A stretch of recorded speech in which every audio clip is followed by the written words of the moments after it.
దాని తలపైన ఉంటే నీకు ఇంత కష్టం నేను గుర్తుకు రావలేదు. కనిగిరి ఆర్టీఓ కార్యాలయం వద్ద సిపిఐ ఆధ్వర్యంలో సామాజిక న్యాయం ఆత్మగౌరవం కార్యక్రమంలో భాగంగా ధర్నా నిర్వహించారు. కులగణన చేపట్టాలని కేంద్ర రాష్ట్ర ప్రభుత్వాలు చొరవ చూపాలని సిపిఐ రాష్ట్ర సమితి సభ్యుడు సయ్యద్ యాసిన్ డిమాండ్ చేశారు. దళిత గిరిజన మైనారిటీలపై దాడులు పెరుగుతున్నాయని, దేశంలో మతోన్మాద పాలన ఆందోళనకరమని పేర్కొన్నారు. రాజ్యాంగ హక్కులు హరించబడుతున్నాయని విమర్శించిన ఆయన సుప్రీంకోర్టు ప్రధాన న్యాయమూర్తిపై జరిగిన దాడిని తీవ్రంగా ఖండించారు. దేశవ్యాప్త ఆందోళన కార్యక్రమంలో భాగంగా ఇక్కడికి విచ్చేసినటువంటి మీ అందరికీ కూడా కమ్యూనిస్టు పార్టీ శ్రేణులకు, శ్రేయోభిలాషులకు, అలాగే అణగారిన వర్గాలకు ప్రాతినిధ్యం వహించేటువంటి నాయకులకు మీ అందరికీ కూడా సిపిఐ పార్టీ తరఫున విప్లవ జేజేలు పలుకుతున్నాం.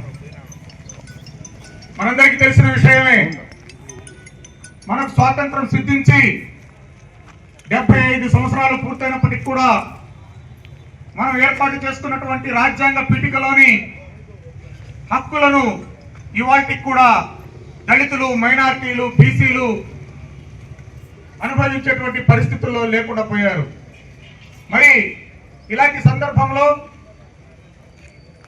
ఈ దేశంలో దామాషా ప్రకారం, జనాభా ప్రాతిపదిక ప్రకారం ఎన్నికలు జరగటం వల్ల, తద్వారా ఎన్నికల్లో తమ యొక్క చట్టసభల్లోకి తమ ప్రాతినిధ్యం రావడం ద్వారా ఆయా వర్గాలకు ప్రయోజనం చేకూరేందుకు గాను జనగణనలో భాగంగా కులగణన ఖచ్చితంగా చేయాలని చెప్పి భారత కమ్యూనిస్ట్ పార్టీ డిమాండ్ చేస్తుంది.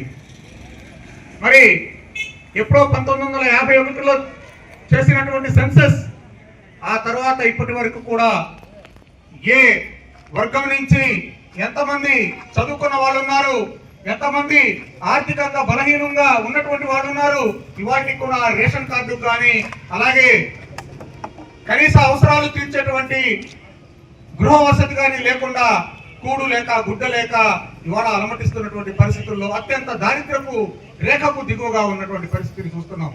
మరి ఈ దారిద్ర్య రేఖని అధిగమించాలంటే దేశం